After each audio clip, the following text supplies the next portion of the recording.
Welcome to another Timbuktu Freepod interview focusing on the people and places that make Freeport even better.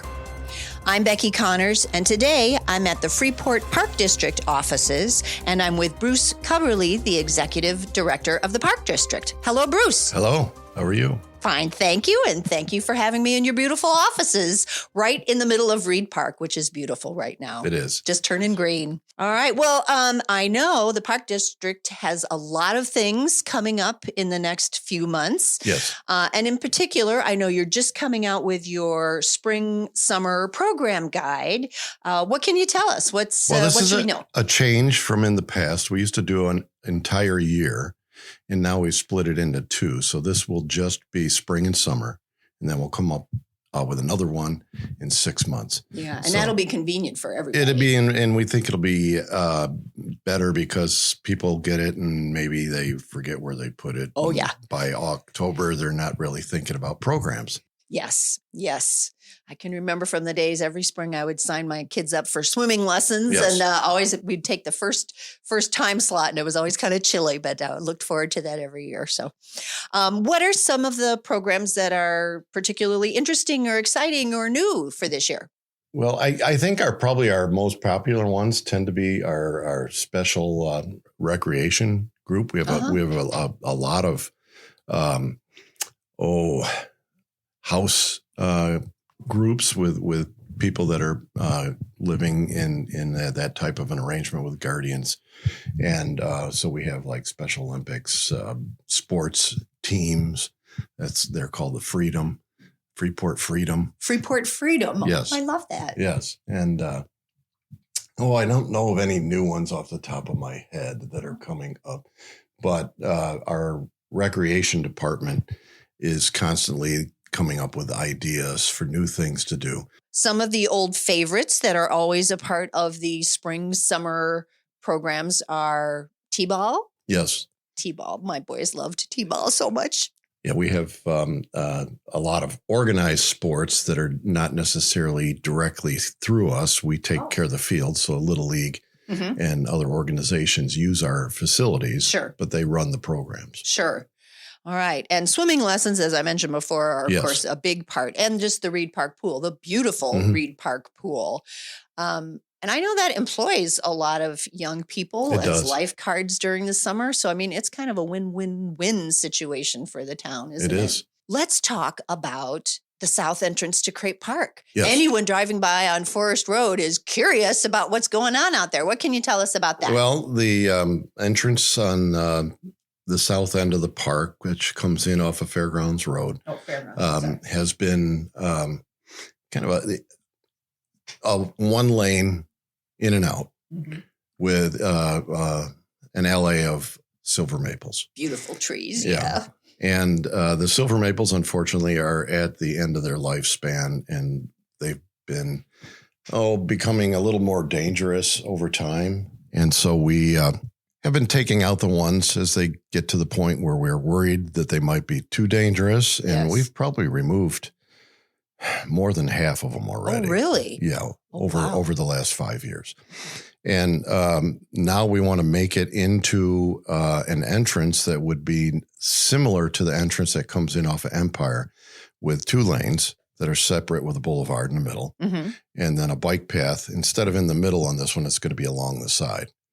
And this will allow for easy access and easy exit so that people don't have to play chicken, which we see a lot of. Oh, yeah. Yes. Yeah. And is all that equipment that we see out there now, is that? No, what's out there now is actually the cities. There's actually on the private property that's west of the boulevard coming in is going to be a new water plant. Really? Yeah. Oh, wow. I think it's called Pump 12. Okay. But that's city property. Yeah. And that'll help with the city's water situation and also help with any development that goes on beyond there. Out that direction. You know, I have another question about Crepe Park too. Just a few weeks ago, I was out walking with my dog on the little nature trail, and lo and behold, that whole trail's been extended quite a long distance. And I remember seeing bulldozers or equipment last fall, but then I'd kind of forgotten about it. Tell us about that. Yeah, all of last year we were building that.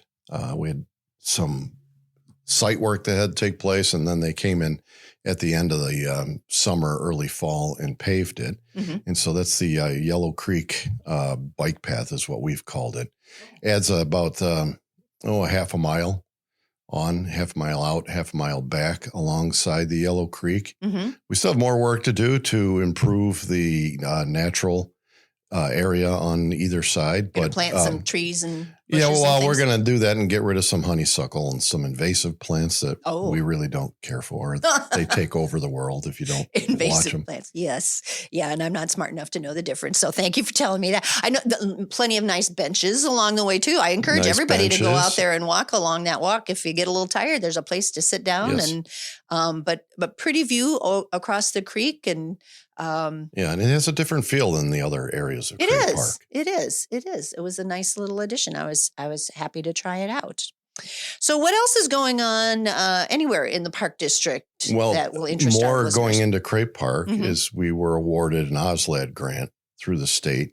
And I think it was $582,000, but that's a 50-50 matching. So we have to match it. Some of the matching we can use labor though. So we're not having to come up with all that amount of money, but it's going to add a lot of changes and some updates. So two of the playgrounds, the one up on Flagstaff and the one that's over by the carousel will be completely replaced. The little tykes one, and then the one that's up on the Flagstaff. They're going to be completely replaced. Will that one still be for small kids? Yes. And also we're going to make it inclusive. So it's going to be for people that currently can't use some of the things that we have, so that it'll be more wheelchair access, more friendly to everybody. Oh, I love that. Yeah, and the one up by Flagstaff on Flagstaff Hill too. Wow. Yeah, and we're also going to improve parking up on Flagstaff. The disc golf course that's up there, we're going to make some improvements to it. Oh, mostly tee markers. We're going to do a wayfinding signage. So it's like when you go into any other place that has lots of different things going on and you come for the first time, it'll have directional signs so that it's easier to find. You are here carousel. Kind of things. Well, it won't be quite, but it'll have arrows saying go this way to go to that. Oh, nice. So that'll be an improvement for new visitors, especially.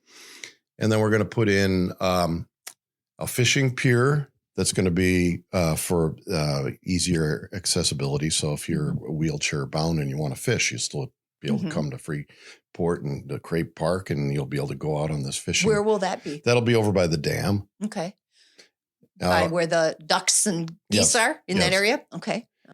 Yeah. And then we're also going to put an overlook where the old director's house was. Oh, yeah. Which vanished so quickly. I still can't get over how quickly they did that. Yeah. Oh, okay. Anything from any of the other parks in town? Well, I mean, this park, it started last year. We have an obstacle course that's over here by American, and that'll be completed. I hope it'll be open by mid-May, June 1st at the latest. Good. And so that's geared toward older kids, like 12-year-old and up. It's a challenge. Nice. I can't do it. Yeah, I'm guessing I won't be able to either, but oh, that's great. All right. Well, so always something exciting going on with the Freeport Park District. And I urge you to pick up your copy of, it's called Let's Play, the Freeport Parks and Recreation Guide for Spring and Summer 2026. And they can get that at the Freeport Park District office. How else can they get it? Well, they distribute them to different areas, like the school district. And we used to have the visitor center, but that's not there anymore. And some of the local businesses. So they're not mailed out, though? No, they're not mailed out. It's just too big a price tag. Oh, yeah. It would be very expensive. Yeah. All right. So please make sure. It is online, though. I mean, if you want to go to our website, you can see a digital version of it, and you can also register that one. Excellent. Well, thank you so much for filling us in on the spring and summer at the Freeport Park District. And it was a pleasure to talk with you. Hey, thank you for coming.